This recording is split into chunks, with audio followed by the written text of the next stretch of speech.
My name's Rod Curry. I'm a qualified mechanical engineer and I've been buying and selling cars and motorcycles and working in the engineering business all my life. In recent years I've been restoring a lot of motorcycles for my own pleasure and I've gathered a wealth of knowledge whilst I've been doing it. I'd like to share that knowledge with you because I think there's room for a dialogue, and I'm going to show you how you can turn bikes that look like this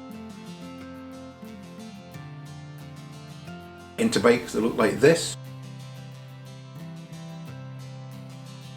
or this, or this.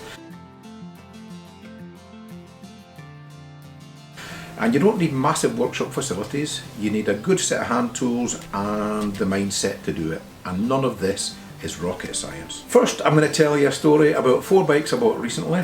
And these were bikes from the 50s and 60s that hadn't been run since 1986. And they were all running within 2 or 3 days. And I think you would enjoy the story. So if you like this, please subscribe and I look forward to seeing you. Thank you. So I bumped into this guy who I'd not seen for about 20 years, and I said, have you still got those old bikes? He said, yeah, do you want to buy them? Having been very reluctant prior to that to talk about it. So I thought he had 2 bikes, and I came up and looked into his little shed, and what I found was 4 bikes. There was a Japanese bike that I was interested in, and 4 old British bikes. Now generally I don't like British bikes because I think they're, you know, noisy, outdated, oil leaking, don't stop, don't start, don't handle, don't. But now and again you gotta give in to the urge.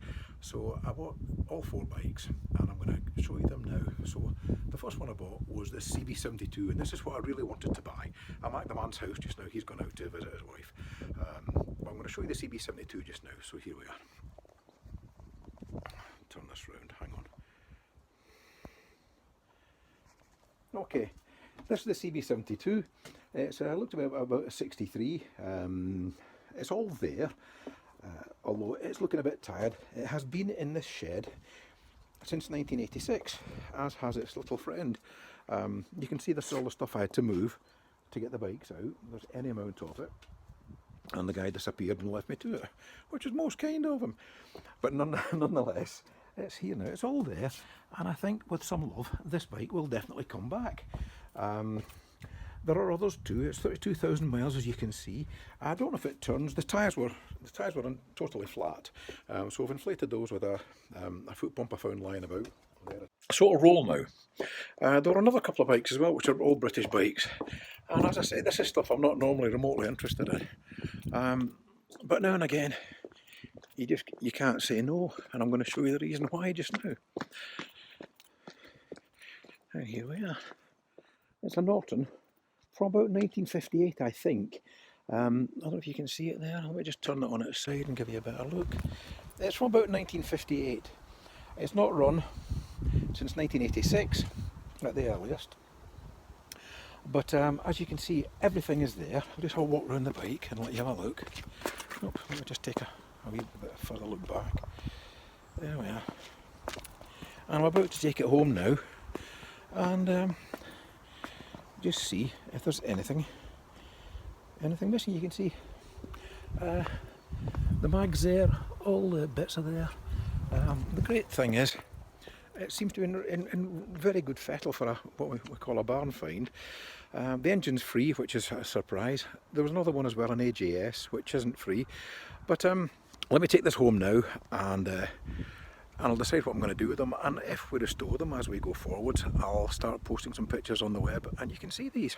So look forward to seeing you soon, and this is going to be the first of many of these type vlogs, so look forward to seeing you. Hi there, Rod Curry here. We spoke the other day about the Norton and the AJS and Little Greaves and various other bikes that I'd bought across the last days. So I've been doing some research on the Norton and cleaning the bikes up just a little bit, just to see what the raw material's like basically underneath it all. And I've had a great surprise on the Norton, so I'm going to show you that now. The Norton is in fact, let me just go back a wee bit. It's an ES2, it's from 1954, looking at the Norton records. And I've been starting to give it a little clean, and you can see the quality of the bike generally is absolutely outstanding. Let me take you to the back wheel.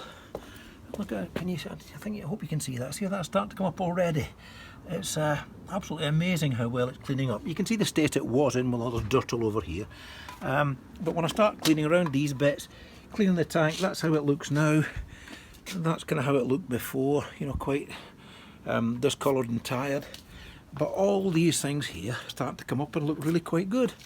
So, you know, the front mudguard or fender is really very, very solid indeed, just a bit chipped and discoloured. The front wheel's not nearly as good as the back one, but I'm going to work my way around it and just see how it comes back. As time goes on, my cousin, who's a British bikes aficionado, is coming over this Saturday. Today is Thursday. And with a bit of luck, we're going to kick this old girl up and get her running. There's no spark as yet, but there's compression there. So all you need to do is put a spark with the compression and blimey, it'll fire. So let's just see if we can make it do it. And I'd love you to be there when it happens. Let me just take and show you we're going in the garage, it's a bit dark in here. It's probably too dark to show you this is the CB72, which is a 250. I'll move my coat off there. That's a 250 from about 1963, and that is still to start. It's very dirty and grubby, although the engine's clear and turns over. So I'll just come outside back to where it's light again. I wasn't expecting to go in the garage, otherwise I'd have put the lights on. The little Greaves that I think I showed you some pictures of yesterday, the little trials bike, a friend of mine bought that as soon as I got it home, because he learned to ride on one when he was a boy, and he wanted to have one to restore for his own personal pleasure. So I've let him have that. He's got that up at his garage just now, and I hope we'll get that running across the next few days too. All in all, it was really a good little exercise in taking a flyer at barn finds and maybe getting lucky. So I've got a little bit lucky with the Greaves. The Norton is going to be the one that's got some money in it, and I'm undecided whether or not I'm going to restore it completely or simply clean it up, because there's so much under there that's original and absolutely lovely that it would be almost detract from it if I were to give it the full stripped down powder coat, you know, paint the mud guards. You know, it's almost better being left as it is, just for its originality. 1954 bike, blimey, it's the only bike I've ever bought that's older than me. So maybe I should keep it for that reason alone. But there, I'll just let you one last look at the Norton, and then perhaps we'll come back on Saturday and you might be able to see it kick up. That'd be great, wouldn't it? Speak to you soon. Bye. Hi there, Rod Curry here. This is the CB72 that we spoke about earlier, and it's a 250 from 1963.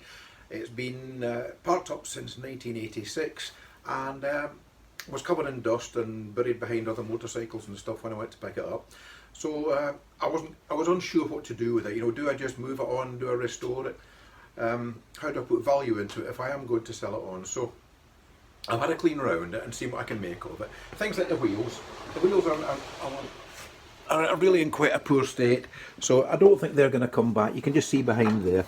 It's coming up a little brighter, but it's still not very good. The engine casings, on the other hand, look rather nice, and they're going to come up very well indeed.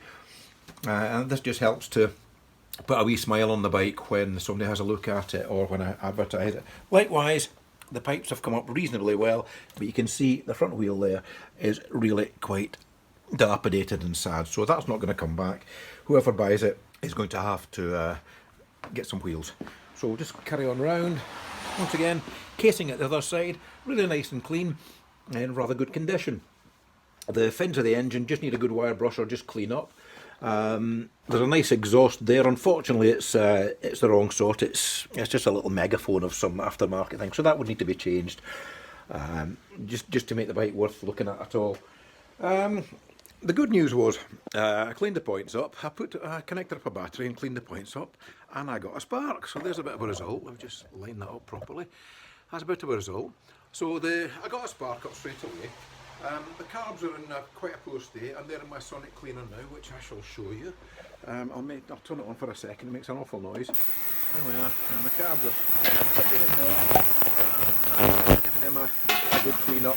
I'll show you those when they come out. I'll show you them when they come out, and you'll see how it really takes a set of carbs that are quite tired and scabby and makes them rather good. So the jets are all out. It'll go in there, the carbs will come out looking really very, very clean indeed. The throttle cable's free, and I've spun it over and I've got a spark now at the plugs. So with some compression, I'll put some neat fuel in the cylinders, connect up a battery. Once I get the battery rebuilt, once I get the carburettors rebuilt, I'll pop them back on and let's see if we can get it running. If it does, that really kind of helps its value to somebody as a restoration project. So that's what I'm hoping to achieve out of this. I've only been working on it maybe 2 hours, so it'll be 2 hours well spent if I can get it running and it sounds reasonably healthy.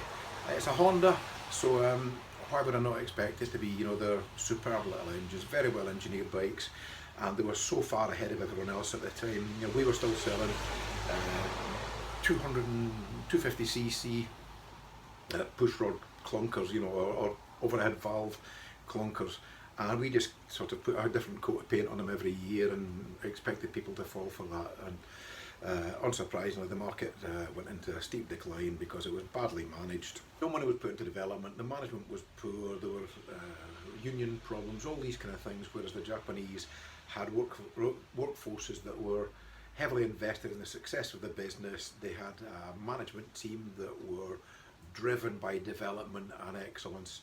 And unsurprisingly, they built bikes up to a fantastic quality.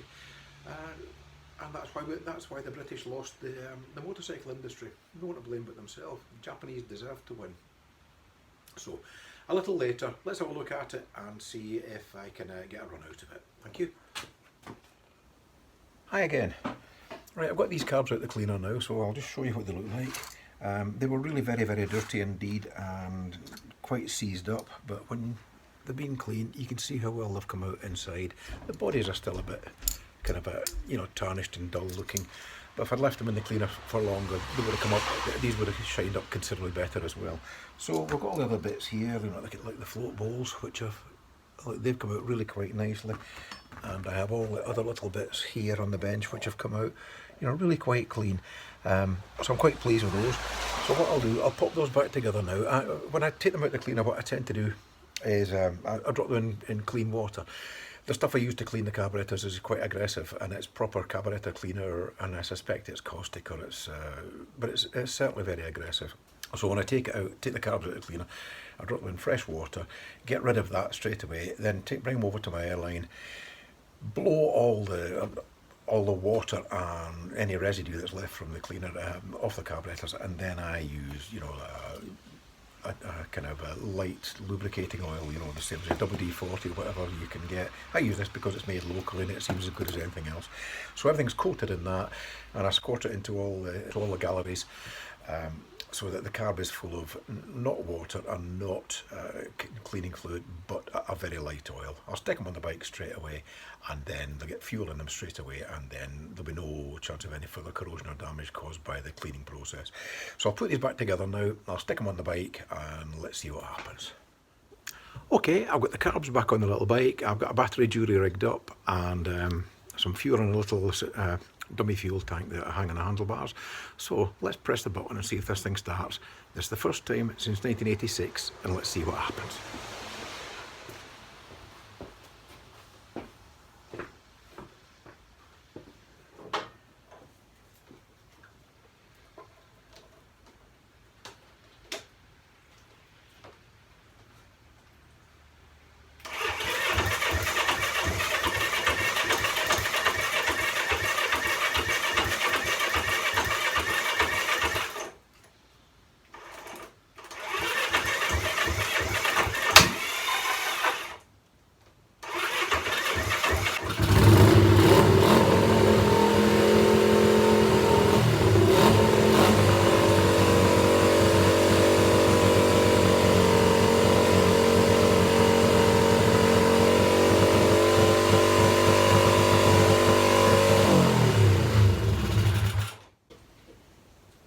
That was the first time since 1986.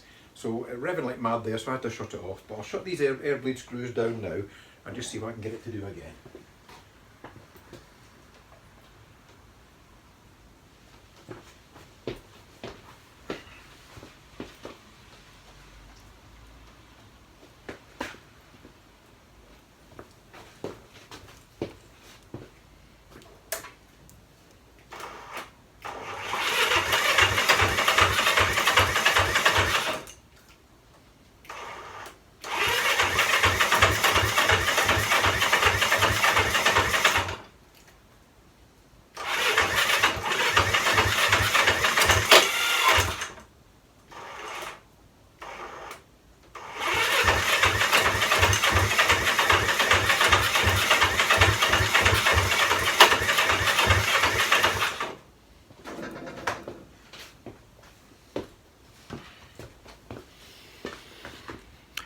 Well, that's Honda's for you. I swear that was the first time since 1986 and it started up pretty well, really, considering.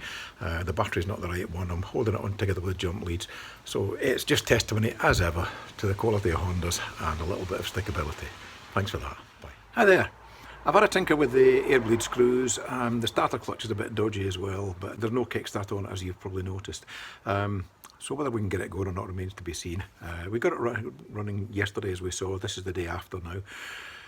And I've got it set up now, ready to go, so let's just see if it'll start.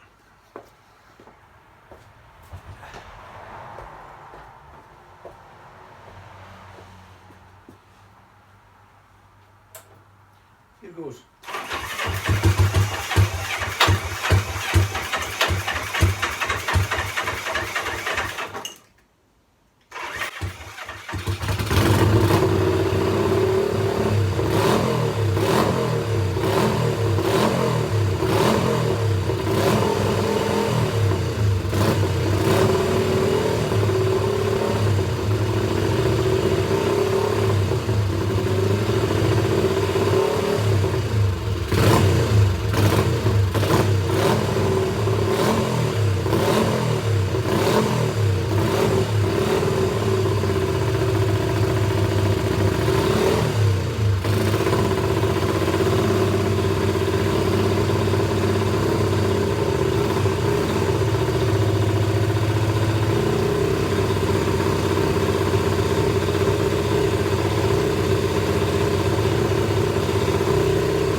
Okay, as you can see, it's a tiny bit smoky, but I did put some neat oil in the cylinders just to lubricate it before I started up.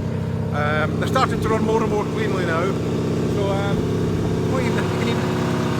the tail light even works. What a result!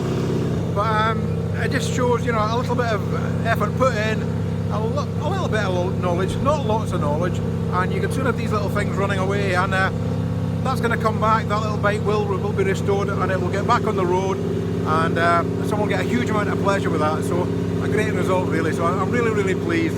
Okay guys, thank you and good luck with whatever you're doing. Hi there.